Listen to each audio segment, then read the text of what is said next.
요한복음 특강 72번째 시간입니다. 오늘은 요한복음 15장 9절에서 16절까지 말씀드리도록 하겠습니다.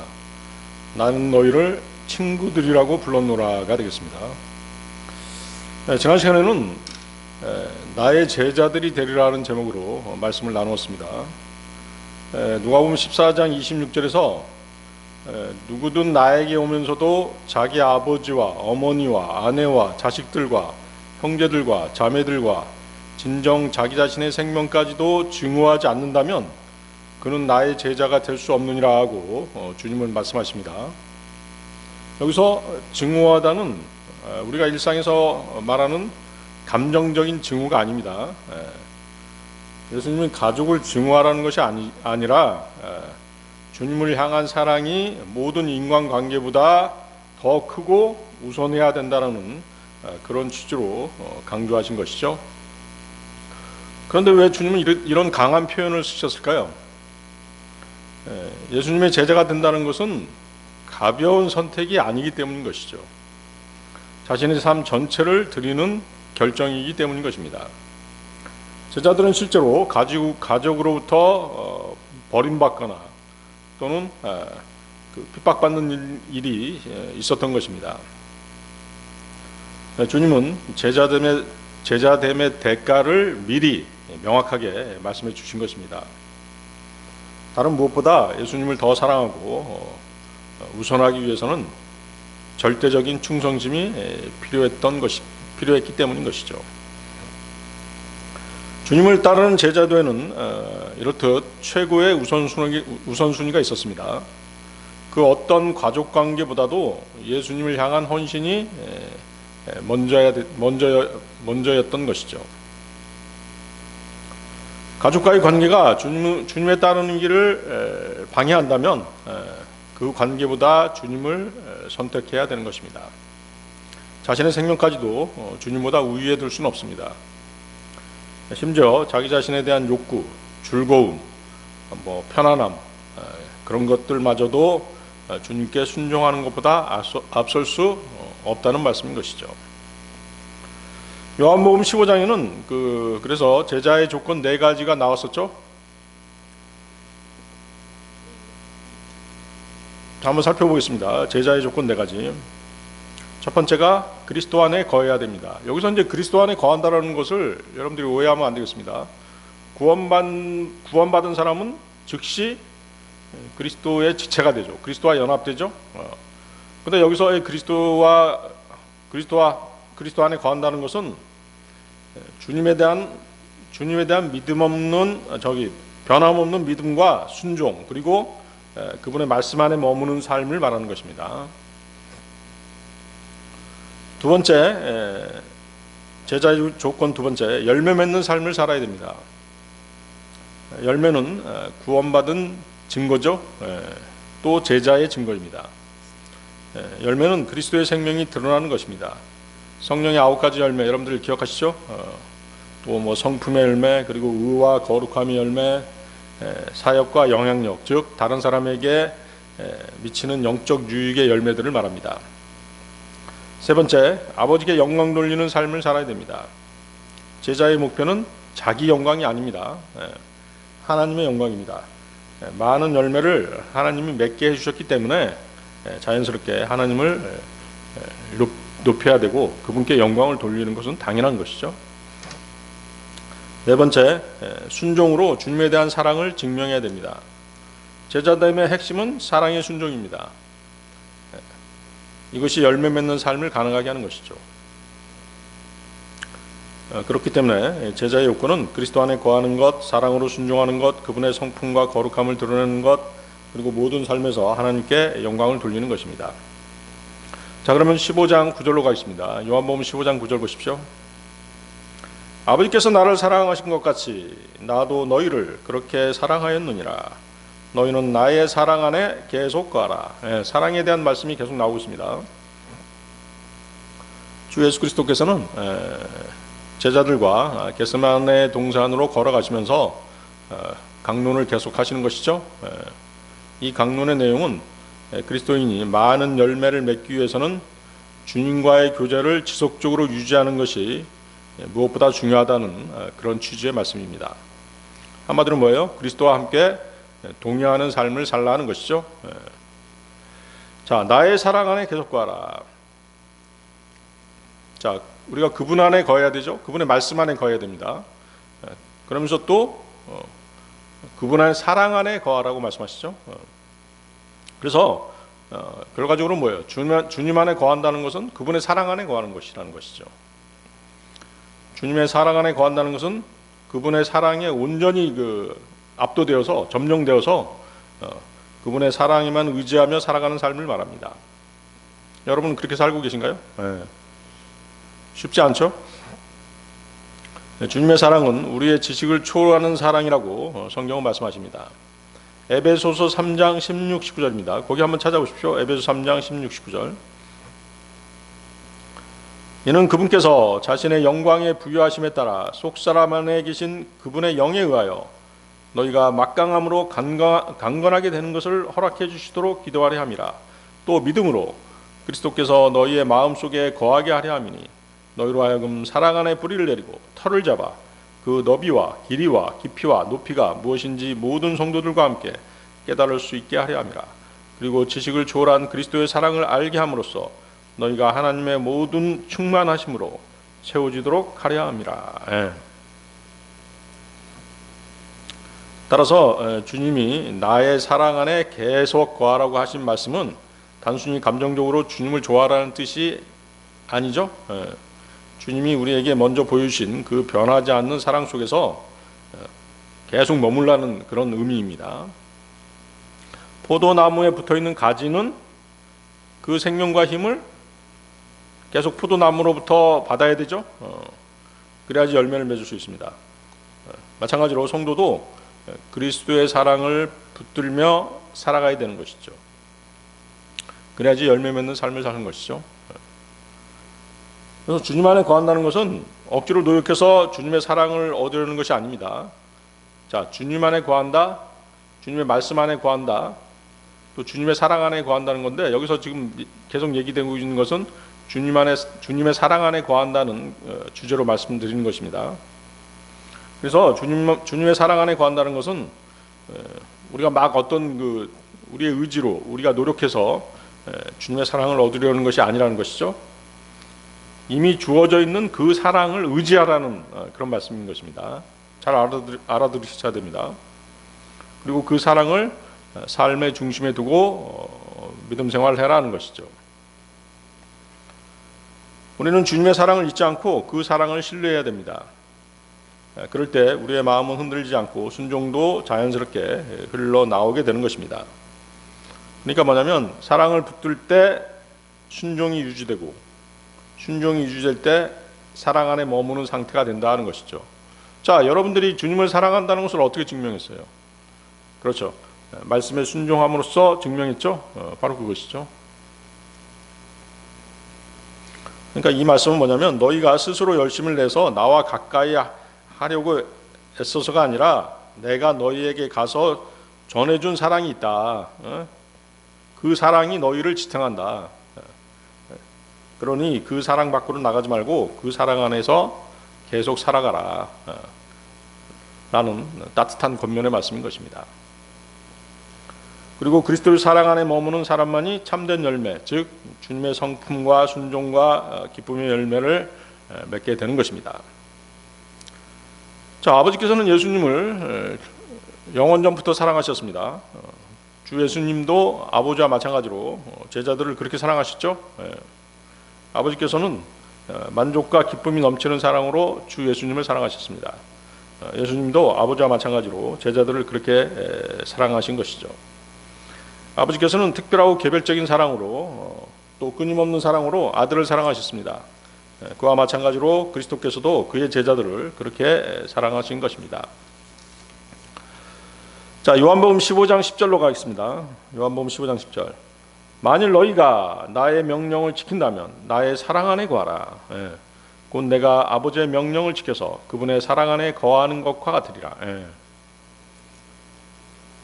자, 이 구절은 뭐 그리스도인의 어떤 구원을 유지하기 위한 그런 구절이 아니잖아요. 이 구절은 그리스도인이 주 예수 그리스도의 사랑 안에 거하는 조건을 제시하고 있죠. 자, 그 조건이 뭔가요? 나의 명령을 지킨다면, 바로 그거죠. 주님을 사랑하는 것을 입증하는 것도 그분의 말씀에 순종하는 것이고, 그분의 사랑 안에 거하는 것도 그분의 명령을 지키는 것이에요. 그분의 명령에 순종하는 것이죠.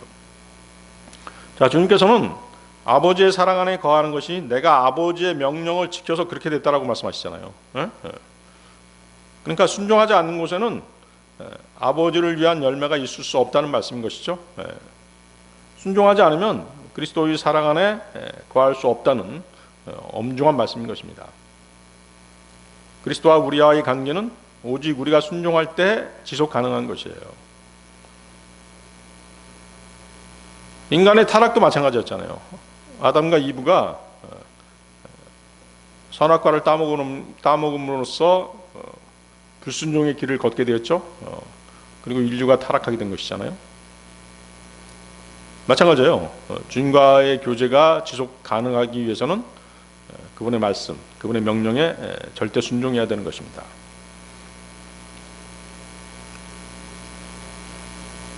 그래서 여러분이 주님과 함께하기를 원한다면, 그리고 주님께서 자신 곁에 바짝 붙어서 동행하고 계신다는 것을 확신하고 싶다라고 한다면, 또 그분께서 자신의 친구가 되신다는 것을 보장받기 원한다면 그 방법은 뭐다? 주님의 명령을 지키는 것이다.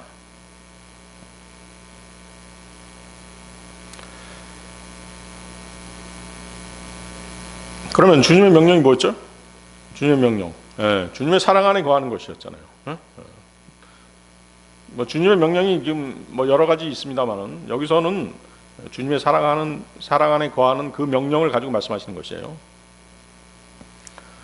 즉 주님과 교제를 끊이지 않고 지속하는 것이죠. 주님이 우리를 사랑하신 그 사랑에서 떠나지 말아야 되는 것입니다. 주님 안에 거하는 것은 그분의 말씀에 순종하는 거죠. 순종은 사랑의 증거죠. 사랑을 유지하는 방법이 바로 순종이라는 것이죠. 예수님께서도 아버지의 명령을 지키심으로써 아버지의 사랑 안에 계속 거할 수 있으셨다라고 말씀하시잖아요. 따라서 성도도 같은 방식으로 살아가야 되는 것입니다. 요한복음 15장 12절입니다. 요한복음 15장 12절 바로 밑에 보세요. 이것이 나의 명령이니 곧 내가 너희를 사랑해온 것 같이 너희가 서로 사랑하라.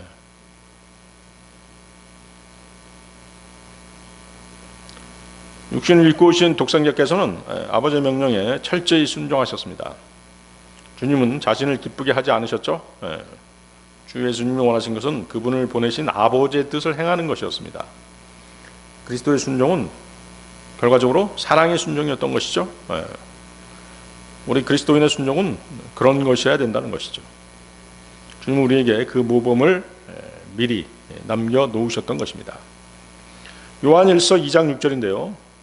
요한일서 2장 6절 자신이 그분 안에 거한다고 말하는 자는 바로 그분께서 살아가신 것처럼 그 자신도 마땅히 그렇게 살아가야 하느니라. 예수님이 살아가신 것처럼 우리도 그렇게 살아야 된다. 자, 요한복음 15장 11절입니다. 요한복음 15장 11절 이런 것들을 내가 너희에게 전하였으니 나의 즐거움이 너희 안에 남아있게 하려 하며 너희의 즐거움이 충만해지게 하려 함이라. 자, 이런 것들은 뭘까요? 여기서 이런 것들이 나오는데요. 이런 것들은 앞에 1절에서 10절 전체를 가리킵니다. 그리스도인은 기쁨, 즐거움을 가진 사람이죠. 그렇습니까? 여러분들은 항상 즐거움 가운데 지내고 계신가요? 이 기쁨은 주님의 기쁨이 우리 안에 머물러 있기 때문에 오는 기쁨인 것이에요.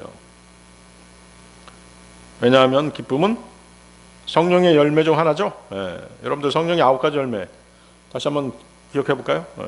사랑, 기쁨, 화평, 오래 참음, 온화함, 선함과 믿음, 온유와 절제. 그렇죠? 그래서 사랑 다음에 뭐예요? 기쁨이죠. 그래서 그리스도께서는 앞절에서 사랑에 관해 말씀하셨어요. 이제 계속해서 기쁨에 대해서 말씀하시는 것입니다. 자, 성령의 열매. 성령의 열매는 우리가 맺는 것이 아니라고 말씀드렸죠. 성령의 열매는 주님께서 맺으시는 열매입니다. 우리는 단지 그 기쁨의 열매, 성령의 열매를 달고 있을 뿐이죠. 나타내 보이고 있을 뿐인 것입니다. 그러니까 우리는 어때야 돼요? 포도나무에 딱 붙어 있어야 되는 것이죠.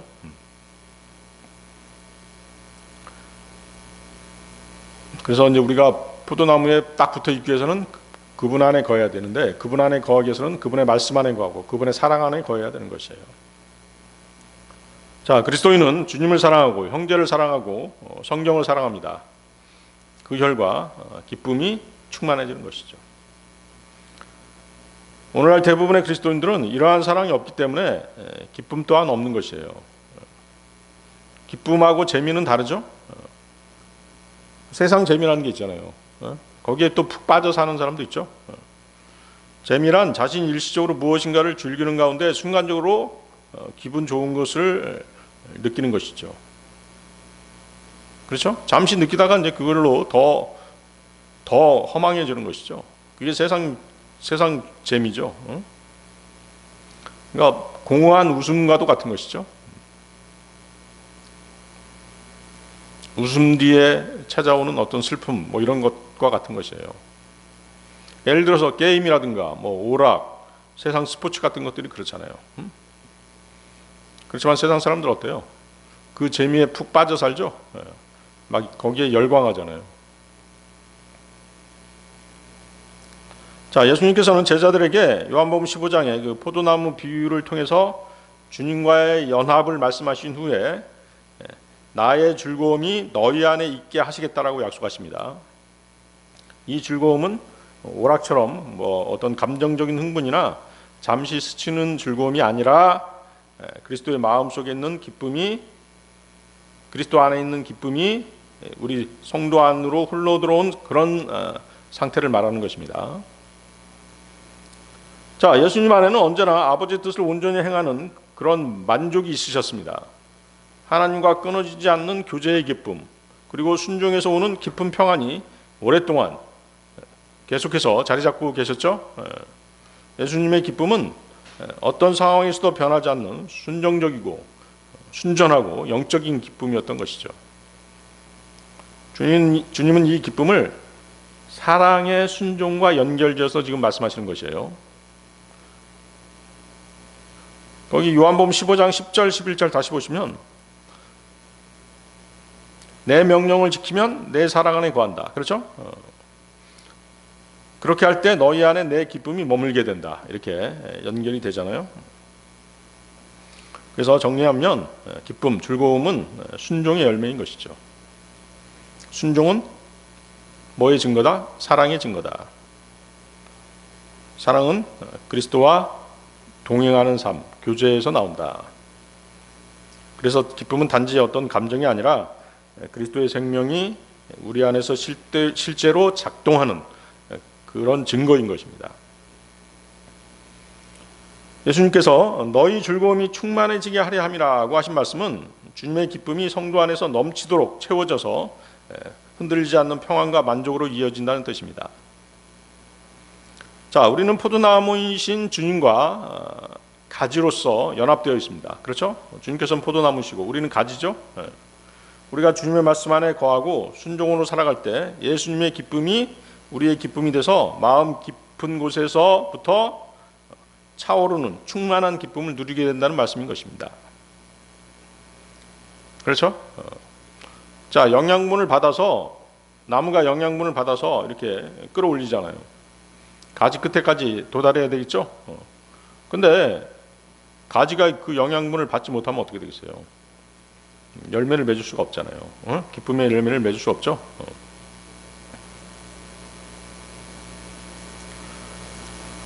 자, 그런 기쁨이 우리 안에 있어요. 실제로. 여러분 한번 생각해 보세요. 믿음 생활 가운데서 뭐 특별히 행복한 게 아닌데도 왠지 모르게 마음에서 떠나지 않는 그런 기쁨이 있는 것입니다. 예를 들면 이런 거죠. 뭐 구원받은 기쁨. 내가 세상과 단절 이렇게 뭐라 그럴까? 세상과 연합하지 않고 내 삶을 영위하면서 믿음 생활을 하면서 문득 드는 생각이 있잖아요. 아, 내가 구원받았기 때문에 이렇게 생활하고 있구나. 그러면서 혼자 미소 지을 때가 있잖아요. 아, 내가 구원받았어. 내가 구원받은 그리스도이냐. 어?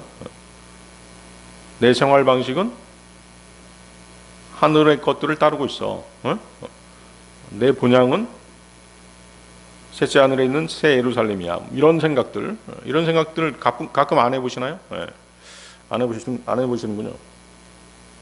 다른 사람은 알 수 없지만, 주님께서 늘 함께 계신다는 데서 오는 그 은은한 기쁨, 이것이 이제 그리스도인의 기쁨인 것이죠. 하늘에 있는 본향을 생각할 때마다 마음속 깊은 데서 우러나오는 기쁨이 있습니다. 주님과 같은 몸을 입고 영원한 생명과 새 예루살렘을 떠올릴 때마다 마음 전체를 감싸오는 그 기쁨, 이것이 바로 그리스도 안에 머물러 있는 영원한 주님의 기쁨인 것입니다. 그래서 이 즐거움, 이 기쁨은 세상의 어려움이나 자신이 세상에 처해 있는 상황과는 아무런 상관없이 나타납니다. 그래서 이런 기쁨이 충만해지기 위해서는 무조건 뭐가 필요하다?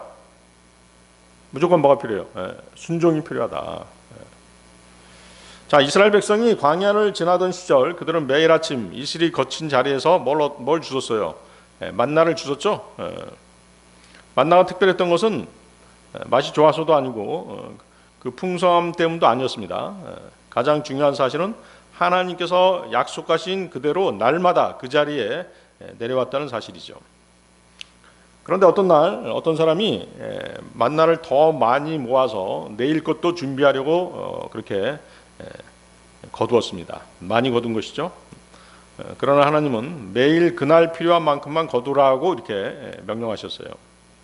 많이 거둔 자도 남음이 없고 적게 거둔 자도 부족함이 없도록 하나님은 신기하게 딱 맞게 공급해 주셨죠. 출애굽기 16장 16, 18절인데요. 출애굽기 16장 16, 18절. 주께서 명령하신 것이 이러하니 가기는 자신이 먹을 만큼 곧 너희 개개인의 수대로 가기는 1오멜씩 그것을 거둘지니라. 너희 가기는 자신의 천막들 안에 있는 자들을 위하여 취할지니라 하셨느니라. 그러자 이스라엘 자녀들이 그렇게 하여 거두었더니 일부는 더 거두었고 일부는 덜 거두었더라. 그러고 나서 그들이 그것을 한 오멜로 쟀을 때 많이 거둔 자도 초과된 것이 없었으며 조금 거둔 자도 모자란 것이 없었더라. 그들 각인이 자신이 먹을 만큼 거두었더라. 딱 맞게 하나님께서 공급해 주시죠. 그렇잖아요. 우리가 기도할 때 그분께서는 우리에게 필요한 만큼 정확하게 공급해 주세요.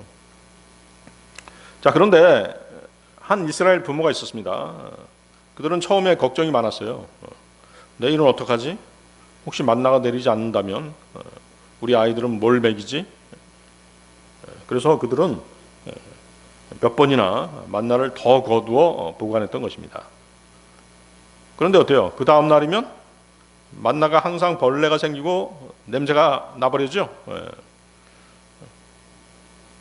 그러던 어느 날 그들은 그 부부는 하나님이 말씀하신 대로 그날 필요한 만큼만 거두어 보기로 그렇게 결심을 합니다. 그런데 이상하게도 어때요? 그의 마음속에 그 부부의 마음에는 뭐가 찾아온 것이에요? 평안이 깃들기 시작한 것이에요. 하나님이 말씀하신 대로 되니 말씀하신 대로 하니까 마음이 평안하구나. 그러면서 느낀 게 뭐예요? 내가 붙들어야 될 것은 뭐다? 만나가 아니라 음식이 아니라 물질이 아니라 무엇이다? 하나님의 말씀이구나라는 것을 깨닫게 되는 것이죠. 그래서 다음 날도 만나가 내려왔습니다. 상황은 어제와 똑같았지만 그들 부부의 마음에는 설명하기 어려운 조용한 기쁨이 자리 잡게 되었던 것입니다. 그것은 풍족한 음식을 얻어먹는 기쁨이 아니죠. 하나님의 말씀에 순종하면 그분께서 그분의 돌보심 안에 거할 수 있다라고 하는 그 깊은 기쁨이었던 것이죠. 그래서 이것이 바로 뭐예요? 요한복음 15장 11절에서 말씀하시는 예수님이 말씀하신 기쁨인 것이죠. 달라진 상황 때문이 아니라 하나님과의 올바른 관계 속에서 얻는 내면의 기쁨. 그것은 어디서 온다? 순종에서 온다. 순종에서만이 충만한 기쁨이 오는 것이에요. 자, 요한복음 15장 12절로 가겠습니다. 요한복음 15장 12절. 이것이 나의 명령이니 곧 내가 너희를 사랑해 온 것 같이 너희가 서로 사랑하라. 자, 서로 사랑하는 것, 이것은 그리스도인이 해도 되고 안 해도 되는 선택사항이 아닙니다. 주님께서는 분명히 이것이 나의 명령이다라고 말씀하시기 때문인 것이죠. 그래서 이것은, 서로 사랑하는 것은 의무적이고 강제적인 주님의 명령인 것입니다. 자, 그리스도께서는 그의 백성이 아니든 또 그의 백성이든 모두 다 돌봐주고 계시죠? 그렇잖아요. 구원받은 사람이든 구원받지 않은 사람이든 똑같이 햇빛을 내리쬐 주시고 비도 내려주시죠? 똑같이 내려주십니다. 그렇지만 어때요? 그리스도께서는 그분 안에 거하는 자들에게만 거하시죠? 그렇습니다. 구원받은 자들 안에만 거하시죠. 그리고 그분의 명령을 지키는 자 안에서만 즐거움을 발견하신다는 사실이에요. 따라서 이 사랑은 단순한 감정이나 따뜻한 마음이 아닙니다. 주님이 우리에게 보여주신 사랑을 본받아 사는 삶인 것이죠. 주님의 사랑을 본받을 수 있는 사람이 누구겠어요? 그리스도인들밖에 없죠. 자, 예수님께서는 우리를 위해서 자신의 모든 것을 내려놓으신 분이세요. 그리고 인내하시면서 끝까지 아끼는 마음으로 우리를 사랑하셨죠. 그래서 우리도 지체들에게 같은 방식으로 희생하고 참아주고 도와주는 그런 사랑을 해야 되는 것입니다. 예수님께서 이렇게 명령하신 이유는 참 제자는 주님과의 관계 안에 머무는 것이 바로 사랑으로 드러난다는 사실을 알려주시기 위해서였던 것이죠. 다시 말하면 주님께서 우리에게 주신 사랑을 경험한 사람은 자연스럽게 그 사랑을 다른 사람에게 흘려 내려보낼 수 있다는 것이죠. 여러분들 내리사랑이라고 들어봤잖아요. 그렇죠? 사랑을 많이 듬뿍 받은 사람들은 또 그 사랑을 다른 사람들에게 베푸는 것이에요. 그래서 사랑을 많이 베푸는 사람이 돼야 돼요. 그래야지 그 사랑이 흘러 계속 전해지는 것이죠.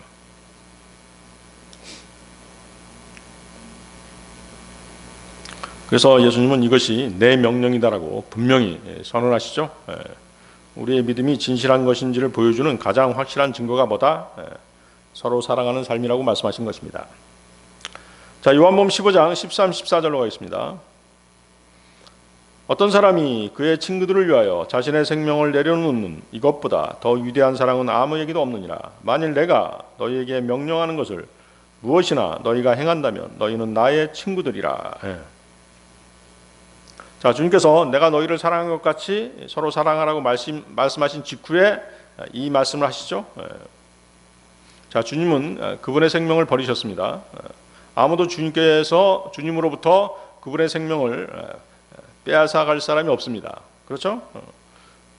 이 생명은 주님이 그분의 친구들을 위해서 스스로 내려놓으신 것이에요.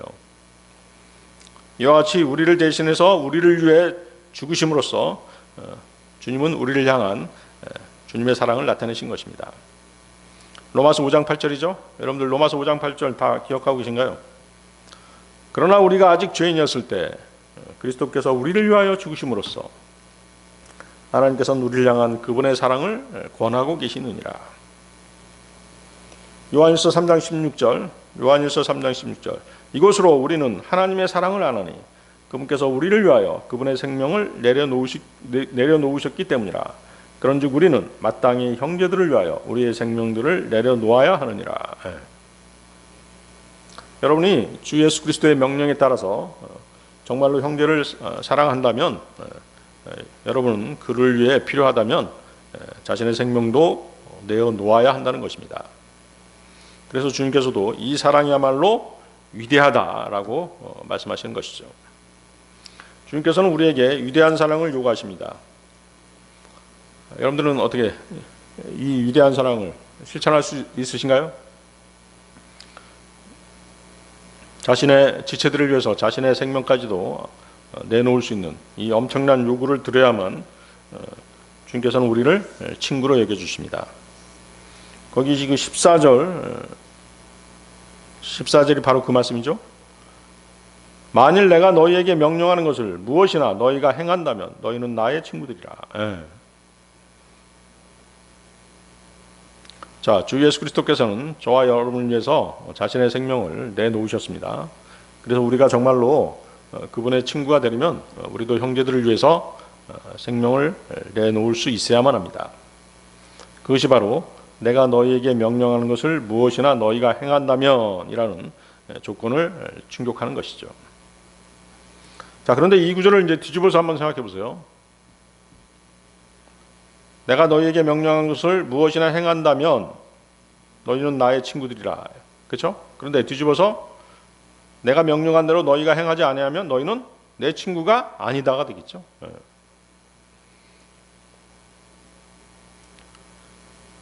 우리는 거듭나서 그분의 지체가 된 그리스도인이 되었습니다.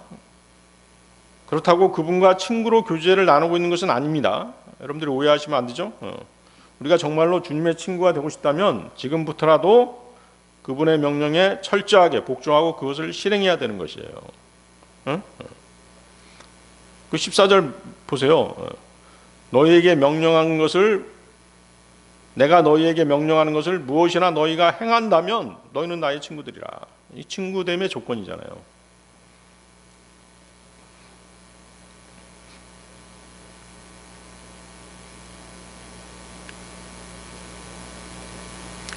그래서 여러분들이 그분의 명령에 불순종하게 되면 그분의 친구가 될 수 없는 것입니다. 따라서 여러분이 아무리 구원받고 거듭나서 그리스도의 몸의 지체가 되었다고 하더라도 그것으로 주 예수 그리스도의 친구가 되었다라고 생각하는 것은 교리적으로 맞지 않는 얘기라는 것이죠. 자, 요한복음 15장 15절로 가겠습니다. 앞으로 나는 너희를 종들이라 부르지 아니하노라. 이는 종은 자신의 소유주가 행하는 것을 모르기 때문이라. 다만 나는 너희를 친구들이라고 불렀노라. 이는 내가 나의 아버지께 들은 모든 것들을 내가 너희로 하여금 알게 되도록 하였기 때문이라. 자, 주님께서는 주님의 명령대로 행하면 우리를 나의 친구로 여기시겠다라고 말씀하시죠. 또 앞으로 나는 너희를 종들이라고 부르지 아니하노라고 말씀하십니다. 그렇다고 해서 우리의 신분이 달라진 것은 아닙니다. 여러분이 주 예수 그리스도의 친구가 되었다고 해도 여러분은 여전히 그분의 자녀요, 그분의 형제이며 그분의 종이요, 그분의 신부입니다.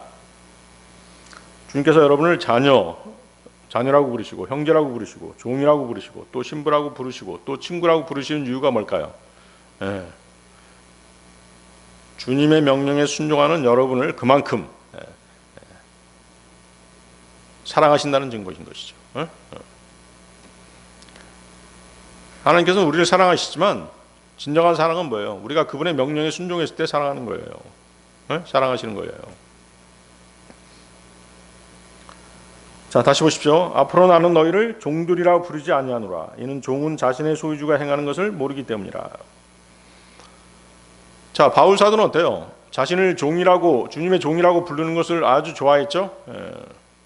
예수 그리스도의 종 바울, 이런 표현은 바울 선신서를 보면 서두에 꼭 나오는 표현입니다.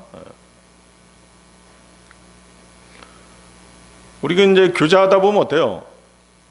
그 조금 높아진 사람들은 특히 목회자 중에 이제 그런 사람도 있잖아요. 목사도 형제잖아요. 형제라고 부르면 기분 나빠하는 목회자도 있어요. 형제라는 말이 더 영광스러운 호칭인데도 불구하고 왜 목사라고 안 부르느냐. 형제란 말을 듣기 싫어하는 그런 목회자가 있는데 잘못된 생각이죠. 잘못된 생각입니다. 오히려 교만한 생각이라는 생각이 들어요. 형제라는 호칭이 목회자든 뭐든 누구든 가장 좋은 호칭입니다. 가장 영예로운 호칭이죠. 영원히 함께할 형제잖아요.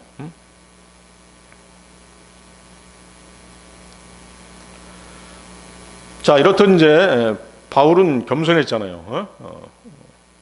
하나님께서 형제다, 친구다 이렇게 해주신다고 했지만 여전히 바울은 어땠어요?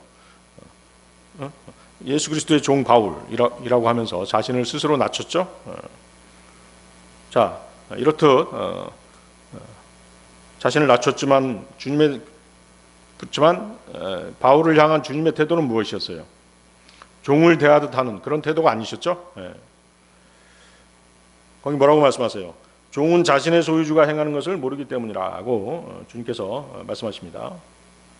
주님께서는 자기 종들에게 하나님의 모든 일들에 대해 계시해 주시기를 원하십니다. 말하자면 종들이 아니라 뭘로? 친구로 대하고 싶어 하시는 것이죠.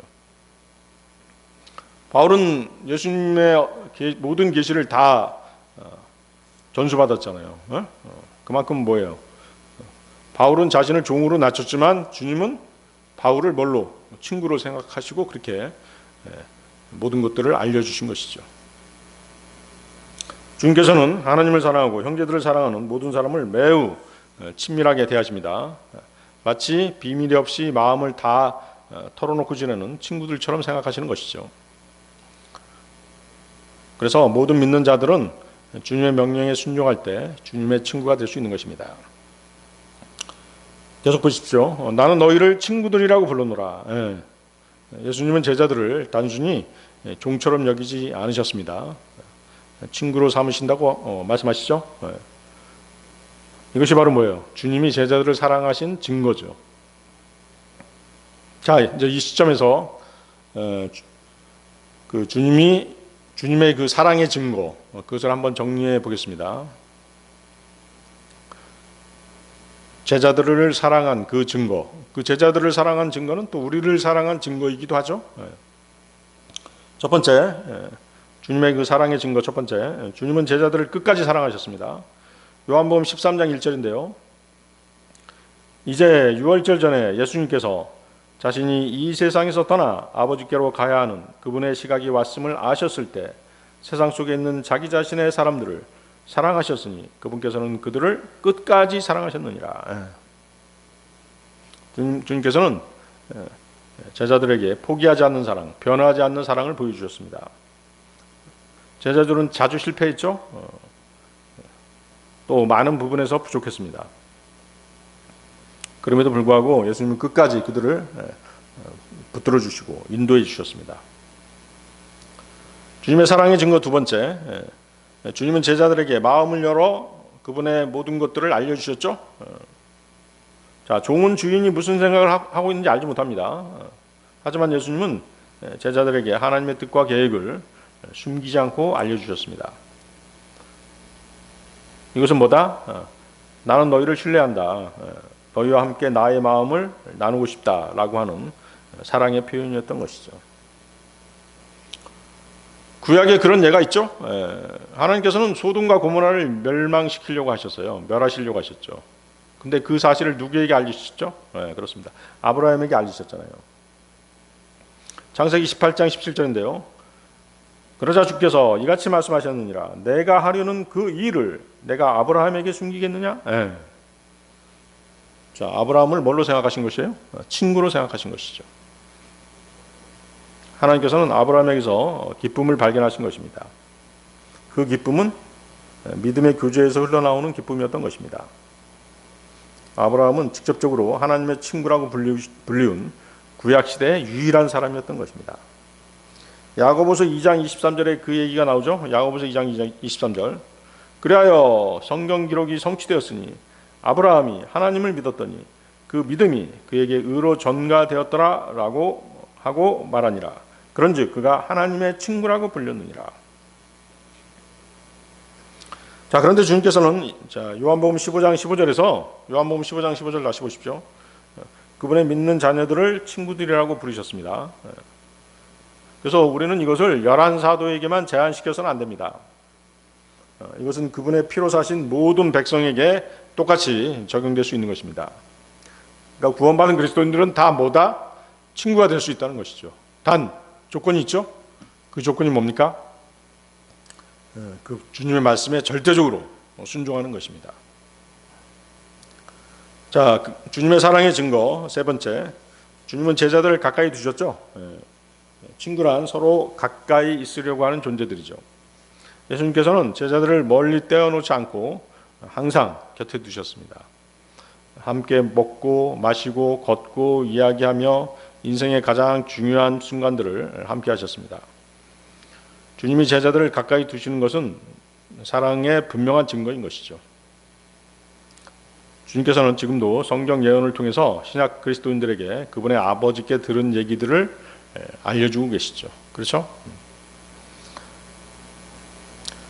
그분의 사랑의 증거 네 번째, 주님은 제자들에게 가장 좋은 것을 나누어 주셨습니다.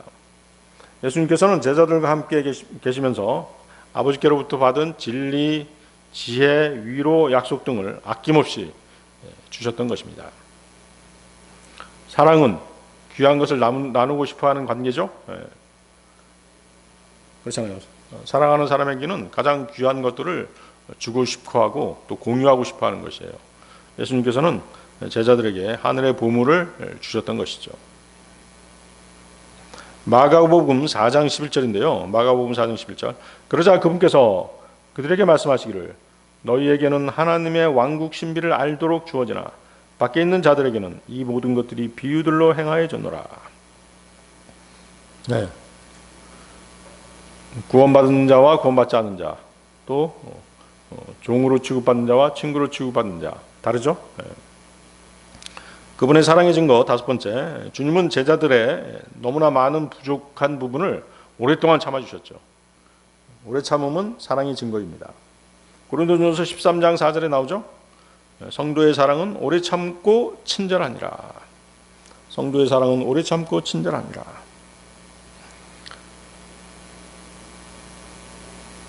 제자들은 주님의 말씀을 자주 이해하지 못했습니다. 때때로 어린아이들처럼 서로 다투기도 했죠. 믿음이 끊임없이 흔들렸습니다. 그럼에도 예수님께서는 그들을 버리지 않고 계속해서 가르치시고 또 기다려 주셨죠. 끊임없이 참아주시는 것은 깊은 사랑이 있었기 때문인 것입니다. 그분의 사랑의 증거 여섯 번째, 자, 주님은 제자들을 위해 자신을 내어주셨습니다. 바로 이것이죠. 이것이 바로 그분의 궁극적인 사랑이죠. 예수님은 마지막에 제자들을 살리기 위해서 자신의 생명을 내주셨잖아요. 주님은 친구들을 위해 목숨을 주는 것보다 더 큰 사랑은 없다는 말씀을 몸소 실천하셨던 것입니다. 자, 요한복음 15장 16절로 가겠습니다. 요한복음 15장 16절. 너희가 나를 선택한 것이 아니오 오히려 내가 너희를 선택하였고 너희를 임명하였으니 너희로 하여금 가서 열매를 내게 하려 하며 너희의 열매가 남아있게 하려 함이라. 이는 너희가 아버지께 나의 이름으로 구할 것은 무엇이나 그분께서 그것을 너희에게 주시도록 하려 함이라. 자, 우리는 부르심을 받은 것이지 우리가 하나님을 선택한 것은 아닙니다. 그 오해하면 안 되겠어요. 킹제임스 번역본 중에서도 잘못된 번역본이 있어요. 마치 우리가 하나님을 선택한 것처럼 그렇게 번역된 킹제임스 성경도 있잖아요. 잘못된 번역이죠. 또 하나님께서 우리를 불러내셨다고 하더라도 우리에게 필요한 것이 다 이루어진 것도 아니죠. 부르심은 시작일 뿐이에요. 구원받았다고 모든 게 끝났다라고 그렇게 생각하는 사람이 있는데 그걸로 또 만족하는 사람이 있어요. 그러면 안 되죠.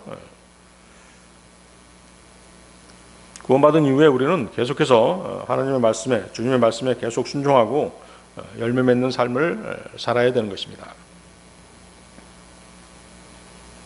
자, 주님께서는 제자들을 선택해서 임명하셨다고 말씀하십니다. 뭐 주님의 임명이란 무슨 공식적인 절차가 있었던 것은 아닙니다. 주 예수 그리스도께서 여러분에게 명령하신 일들을 여러분이 수행하도록 권위를 부여하셨다면 그것이 곧 여러분을 임명하신 것입니다. 그래서 이런 점에서 하나님의 자녀가 된 모든 그리스도인들은 주님의 임명을 받은 셈인 것이죠. 네, 그 얘기 조금 뒤에 따고 그 디모데전서 3장을 보면 그 지역교회를 위해서 일할 집사를 임명하면서 이른바 임명식을 갖는 모습을 볼 수 있습니다. 주 예수 그리스도께서 명령하신 일들을 수행하도록 부여하신 권위에 따라서 교회 회원들을 대표해서 집사로 임명된 사람에게 그 사실을 공개적으로 알린 것이죠. 그리고 그 임무를 신실하게 수행할 것을 회중들 앞에서 공개적으로 서약하도록 하기 위한 것이 임명식이죠. 그래서 임명식은 별다른 의미가 없습니다.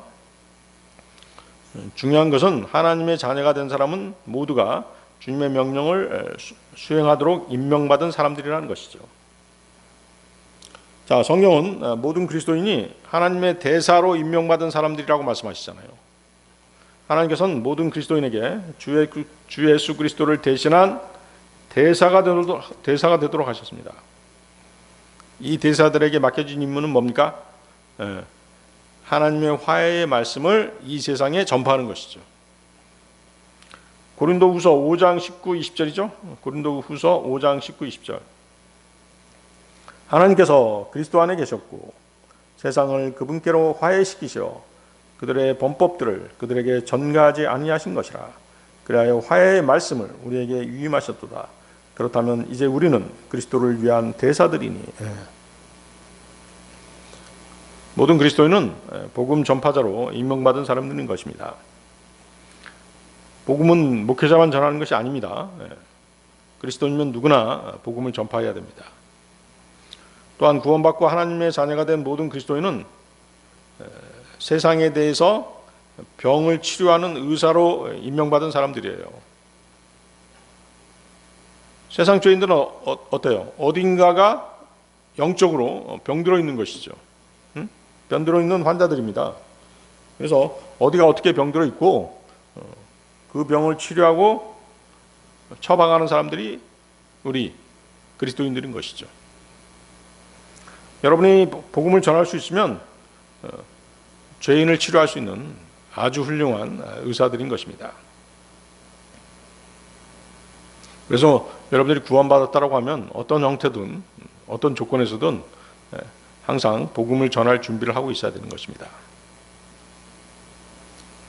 또 그 복음 때문에 모든 것을 참고 견딜 수 있어야 되는 것이죠. 어떤 단체나 어떤 직장에서 그리스도인답지 않게 행동하게 되면 어때요? 모든 복음을 전할 길들이 막혀버리는 것이에요. 자, 보십시오. 계속 너희로 하여금 가서 열매를 내게 하려 하며. 자, 이것이 바로 주님께서 저와 여러분을 대사로, 복음 전도자로, 의사로 임명하신 목적입니다. 여러분이 성령 열매를 맺고 많은 사람들을 주 예수 그리스도께로 인도해서 구원받게 하는 일꾼으로 삼고자 하신 것, 그것이 바로 그분의 목적이었던 것이죠. 다시 한번, 하나님께서 우리를 부르신 목적이 뭐다? 성령의 열매를 맺게 하시려는 것이었죠. 그리고 구원받지 않은 많은 사람들을 주 예수님께로 인도해서 구원받게 하실 목적으로 우리를 부르신 것이에요. 그리고 그것이 뭐다? 우리를 그리스도의 대사로 임명한 이유죠.